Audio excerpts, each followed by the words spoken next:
Hello, this is Dr. Dave Maslach talking to you about reciprocity.com. The E is written with a 3, and in this particular video, I wanted to show you how to actually check your grammar in Microsoft Word and sort of go through this really quickly, and I do have some other suggestions towards the end.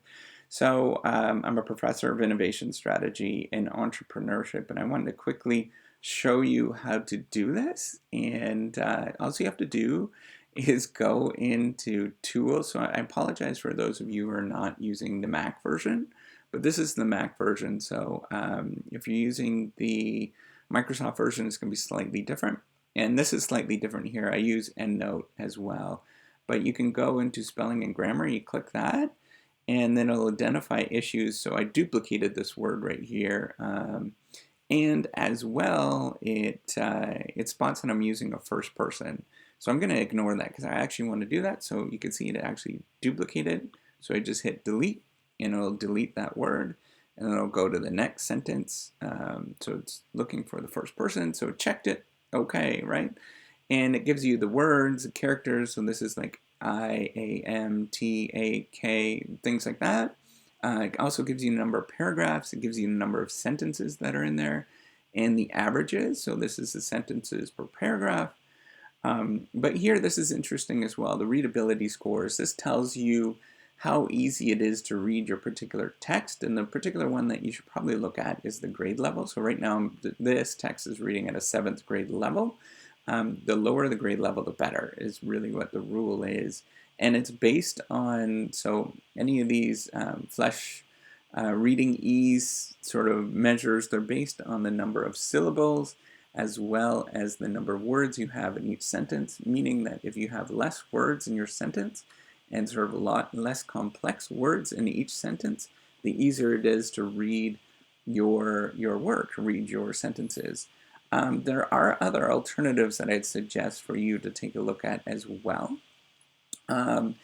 So when you use like the MS version of Grammar, Grammar Checker and Spell Checker, it's really based on just sort of typed in pre-programmed rules. And the advantage of using sort of MS Word and Grammar Check, the Grammar Check in MS Word, is because it is pretty inexpensive. Most of you will probably have Microsoft Word, and you can easily access the Grammar Check there. Relatively easy to use. But the problem is language changes a lot, and they have rules in there that they don't necessarily, so Microsoft Word does a pretty good job, but they're not specifically focused on updating all of the rules and stuff like that constantly over time. Now another tool that you can use that's pretty good is Grammarly.com, and you could check that out as well. And really the reason why I might suggest that is because it's the mission of the particular company to make you more of a fluent writer. But I'd also like to point you to the thing that I'm building. Again, I'm a professor of innovation strategy and entrepreneurship, so this is kind of fun for me. It's kind of a side thing.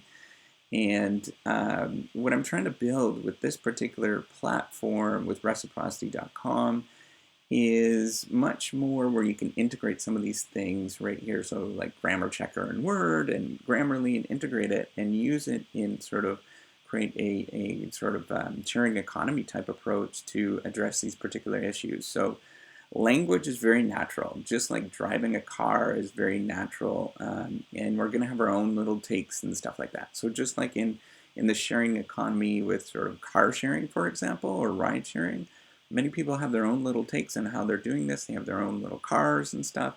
There's not kind of a one-size-fits-all approach, and we've learned that in the sharing economy with a lot of these kind of things, right? So ride sharing, for example, your house sharing or room sharing, crowd surfing kind of applications. People like to do their own little things. So what we do know and what have shown over time, like things like Wikipedia, for example, people do really wonderful jobs with this kind of stuff. And if you look at, so Wikipedia actually replaced the encyclopedia.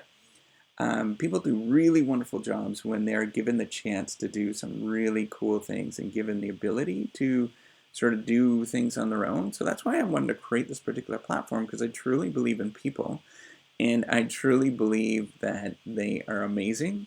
So I wanted to create a particular platform to reduce the anxiety of getting feedback on your writing. I find it's very anxiety inducing to get feedback on your writing. So I wanted to create this platform where you can give feedback for free if you choose to, but you can also sort of pay for feedback as well. And I do pay for it. You just pay for credits.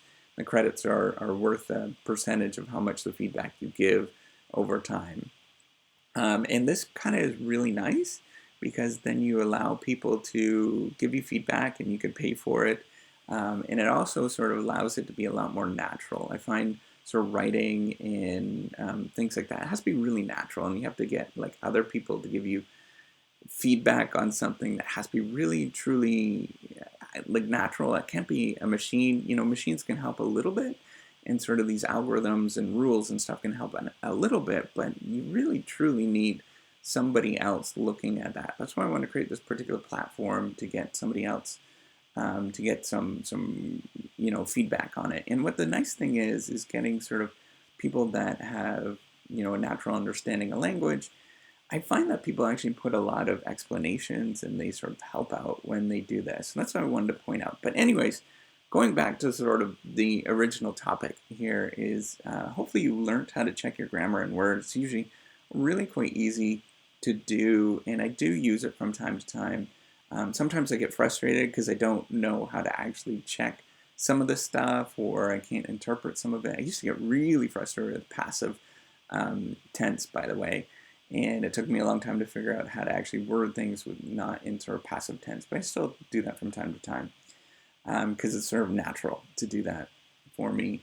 But anyways, you could check that out, and you can check out the grammar checker up here. Again, you go into Tools, you go into Spelling and Grammar and check that. And oh, by the way, if I hit this again, it's going to give me just the box up front because it's already checked it. So in order to get it to pop up again, you just have to change some of the text here, and then it'll pop up again. And you can check out Grammarly. They're cool. And reciprocity.com. All right, so if you like this video, make sure you give me a thumbs up. And as well as do subscribe to the channel. I do appreciate it. Take care and have a wonderful day. Bye.